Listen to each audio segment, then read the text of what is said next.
Alhamdulillahi rabbil alamin wa bihi nasta'inu ala umuri dunya waddin.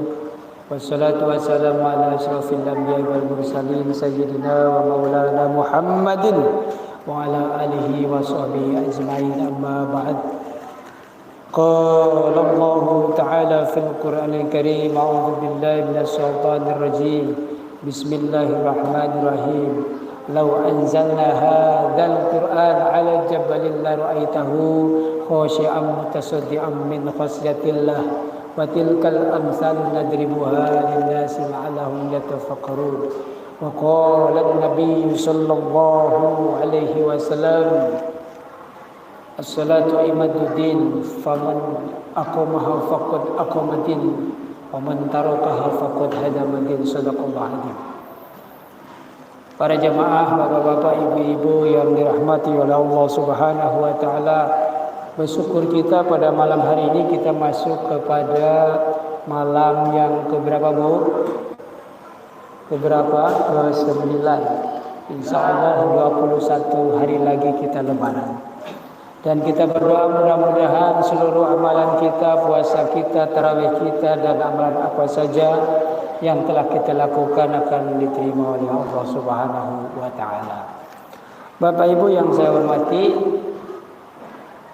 fadilah daripada salat tarawih pada malam yang ke-9 adalah seperti dikisahkan oleh Ali bin Abi Thalib ketika bertanya kepada Rasulullah SAW. Kemudian dijawab bahwa barang siapa yang melaksanakan sholat tarawih pada malam yang ke-9, maka seolah-olah kita itu mendapat melaksanakan apa-apa saja yang dikerjakan oleh Nabi kita Muhammad Sallallahu Alaihi Wasallam. Subhanallah. Mudah-mudahan kita semua mendapatkan atau termasuk dari golongan yang demikian. Dalam kesempatan yang baik ini saya ingin menyampaikan dua hal saja, agar kemudian kita tidak termasuk dari golongan orang-orang yang berpuasa tapi tidak mendapatkan apapun dari puasa yang kita kerjakan kecuali lapar dan haus. Banyak kesalahan-kesalahan yang dilakukan oleh umat Islam di dalam melaksanakan puasa ini yang sesungguhnya tidak perlu dilakukan. Di antara dari banyak kesalahan-kesalahan yang dilakukan itu, satu adalah banyak orang Islam yang melaksanakan puasa Ramadan tetapi dia lupa karena sudah terbiasa tidak melaksanakan sholat 5 waktu. Nah, ini sebuah kesalahan besar.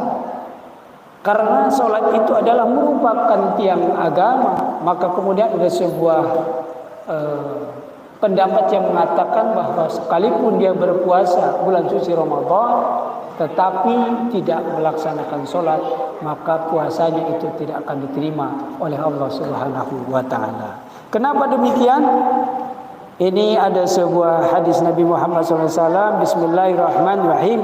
Bainar rajuli wa bainas syirki wal kufri tarkus shalah. Jadi pembatas antara seorang dengan kesyirikan dan kufuran itu adalah karena dia meninggalkan sholat. Maka dari itu sejak sekarang mari jangan sampai kemudian kita melaksanakan puasa Ramadan dari pagi sampai dengan maghrib selama 30 hari tetapi kita tidak melaksanakan sholat 5 waktu. Atau walaupun sholat mungkin hanya tarawih saja, akhirnya kemudian tidak melaksanakan kewajiban sholat-sholat yang lain. Ini tidak boleh seperti itu. Ada sebuah hadis Nabi mengatakan Bismillahirrahmanirrahim, as-salatu imaduddin. Jadi sholat itu adalah tiang agama. Faman aqamaha faqad aqamaddin. Barang siapa yang melaksanakan sholat, dia sesungguhnya adalah mendirikan agama.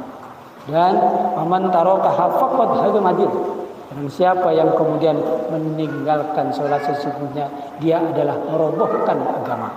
Ternyata berdiri tegak ataupun runtuhnya sebuah agama tidak termasuk atau tidak tergantung daripada orang lain, tergantung kepada kita umat Islam.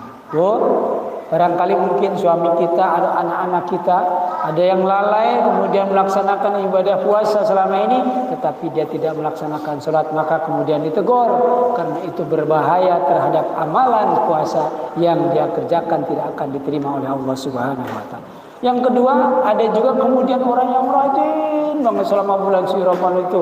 Ya tarawehnya, ya sholat 5 waktunya, ya puasanya bagus. Tetapi kemudian setelah lebaran ke sana tidak lagi melaksanakan puasa, tidak lagi melaksanakan sholat 5 waktu. Ini akan sangat berbahaya lagi. Karena siapa saja yang tidak melaksanakan sholat 5 waktu, maka kemudian kita seperti punya rumah tapi roboh karena tidak punya bangunan, yaitu yang disebut dengan sholat 5 waktu. Maka dari itu mari sama-sama, jangan sampai kemudian kita lengah, kita melaksanakan puasa tetapi kita lupa dan meninggalkan sholat 5 waktu yang akan berakibat kepada apapun yang kita lakukan selama bulan suci Ramadan itu akan sia-sia. Sekali lagi, mari sama-sama kita lakukan ibadah-ibadah yang lain dengan penuh keyakinan, dengan penuh keimanan dan penuh keikhlasan agar kemudian bisa menghantarkan kita menjadi orang-orang yang bertakwa. Terakhir ada pantun boleh? Bu, ada pantun boleh? Ya. Ada pohon salam, di sampingnya pohon markisa. Kalau kita orang Islam harus puasa.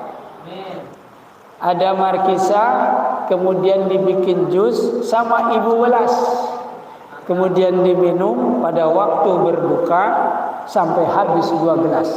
Kalau ingin puasa kita itu berkualitas, maka harus kita laksanakan dengan tulus dan ikhlas. Wallahul muwaffiq ila aqwamit thoriq. Wassalamualaikum warahmatullahi wabarakatuh.